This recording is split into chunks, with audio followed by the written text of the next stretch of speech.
Okay, so yesterday I started talking about my health story and where I am at the moment with the natural bodybuilding.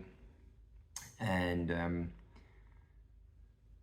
jumped the gun a little bit. I actually wanted to talk about the model that I've kind of built up through this last 10 months of my life, which I wanted to start to apply to other aspects of my life as well. And I guess it's been coming over much more than 10 months. um, I've maybe when I was about 22, 23, I started reading self-help books and um, uh, started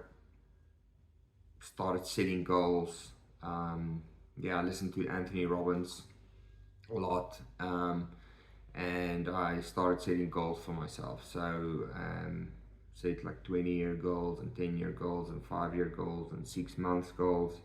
And um, I guess the challenge has always been for me to set the goal and then build on what I've set. So I would set a goal and then work towards it and then kind of go off the path and forget about it for a year or two, and then oh yeah, that was a goal that I had, and then go back. And so I've never really been like certain things I've done that I've worked hard towards, that I've achieved. But I guess I was looking for more of a overall strategy or plan that I could follow to kind of keep building and keep getting better at certain things. So um, purely by chance, I've identified. Maybe I must just take it a step back. I've also created maybe 6 years or so. I did a vision wall. I read about it somewhere, and I did this vision wall, and it's really something that's resonated with me. So probably every 2 years or so, I've updated my vision wall. Something I look at every day, things I want to achieve, places I want to go, um, yeah, things I want to have. Um, so I've done that, and I just enjoy looking at my vision wall every day. Yeah, I think there's some merit to it. Gives you kind of something to look at that you know you're working towards. So getting back to my model, so I wanted to explain what I think this what my model is and what I'm trying to do with it. So where I'm trying to apply it in other areas of my life, and the goal is to really have a long-term strategy to keep getting better. So okay, so I started with this 12 week 4-month program for weight loss, and it worked really well.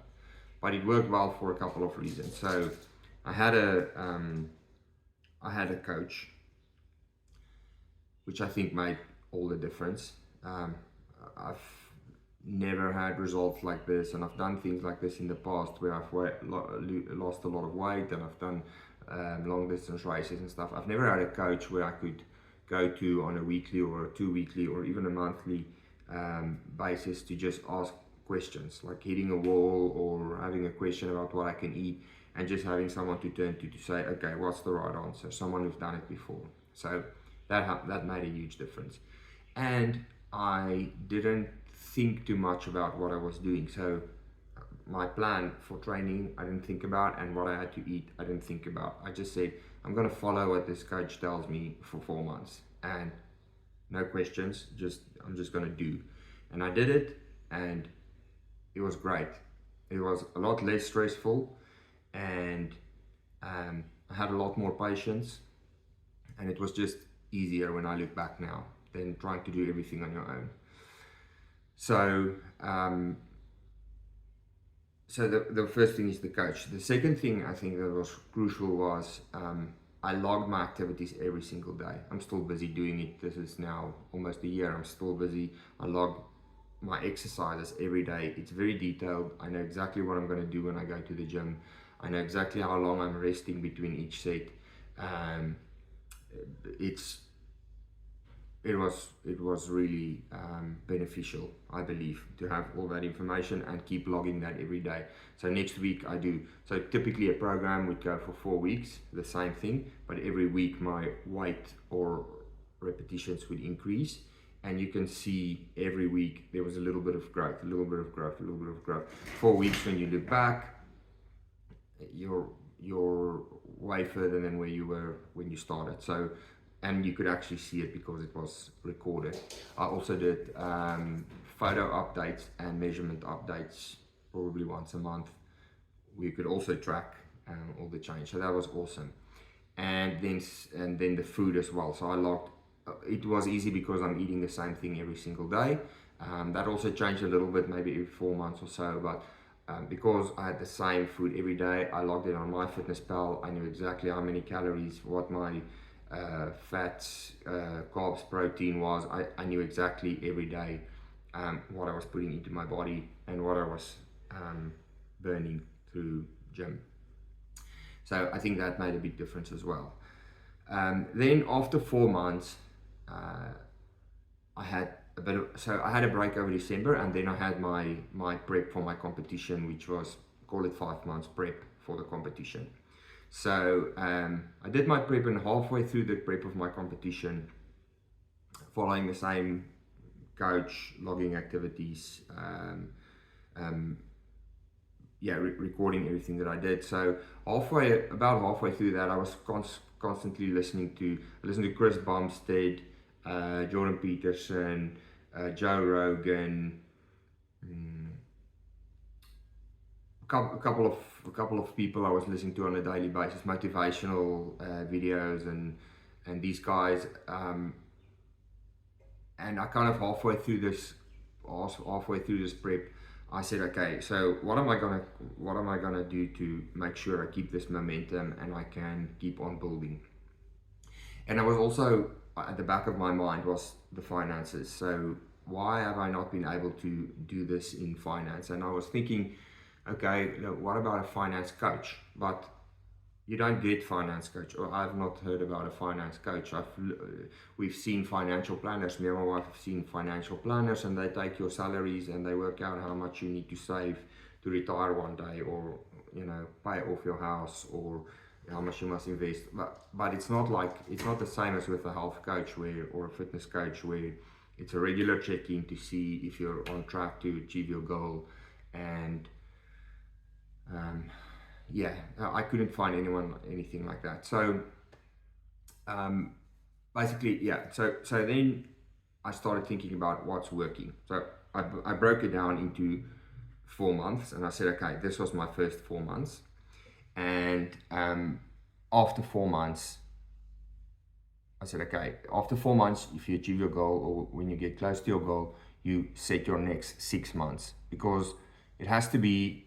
I think the problem is if you put it too far ahead, and you go a little bit off the path, you're like, oh, okay, I've got a lot of time, or I don't think it's a good idea to set a goal for that far ahead. So after the 4 months, I've built on it, and then I made a 6 month goal, and I said, okay, 6 months is achievable. And I said, okay, after the 6 months, what am I gonna do? Because one of the biggest, I don't know what I want to call it, regrets in my life was, after I completed my Ironmans, dogs walking around here, Coco, that's Coco. So yeah, after I completed my Ironman, I stopped training, and I didn't have something to achieve, because I achieved this goal, and I was like, okay, well done, what now? So I wanted to avoid that. I did it twice, and twice I didn't set myself new targets. So that was a mistake, and then it took me 20 years or 15 years to get to the same point again. So now I want to make sure that I keep on building, and I don't make the same mistakes as what I have made in the past. Okay, so didn't want to make the same mistakes I've made in the past. So okay, 4 months, then 6 months, and I said, okay, then I'm going to set myself a 12-month goal. So after I did did the bodybuilding competition, I set myself a new goal for the next bodybuilding competition. So this will be the first time where I'm actually doing a full, we call it full season of bodybuilding, where I'm maintaining for a month or so. Then I'm going to go in a bulk phase where I'm gonna try and get more muscle, and then again maybe 4 months or so before the competition I'm gonna slim down again and try to cut and prepare for the competition day. So this model I've tried to break down now I've tried to do the same for finances, and I'll share how I've been doing that, and I've tried to do the same for my family life, and I've tried to replicate the model as well for my faith journey. So doing an activity every day, having a 4-month goal, doing an activity every day, measuring it, recording it, and then putting an end date at that 4 months and saying, okay, after this 4 months, I'm going to do a 6 months, and after the 6 months, I'm going to do a 12 months. And I'm not sure yet where I'm going over 12 months. I guess if you've been going, just as if I use the bodybuilding as an example, if I've been going for 12 months, well, it's basically 2 years because it's 4, 6, and then 12.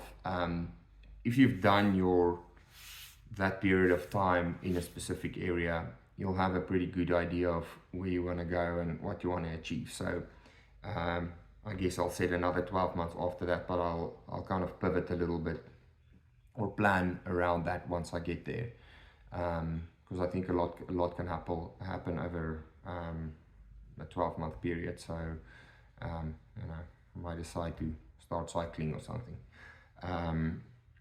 But yeah, I think it's important to have that plan, and that's what I'm trying to do. And that's also one of the reasons why I've started recording and doing this YouTube channel, is I want to log the activity and I want to keep track of the progress. So yeah, that's also because I couldn't find coaches for the other areas, or it's not easily accessible to me, coaches in the other areas other than the health and fitness. Kind of wanted to talk about it on this channel, so because I assume there's other people who are sitting in the same situation as well I am, and I think it's good to talk about these things.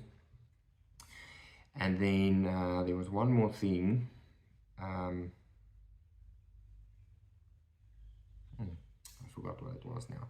Yeah, so that's my post for today, and I guess tomorrow I'm gonna check in with haven't decided yet, but one of the other areas of my life where I'm trying to replicate this model, and I'll give a bit of an overview of what my short-term goals are with those. Obviously, I'm a little bit further ahead with the health journey than on the other 3, because I only recently started recording the other 3. So I only put the model down a few months ago. So yeah, we'll see how that goes, and yeah, I'm excited to share these stories with you and excited to see where this goes. So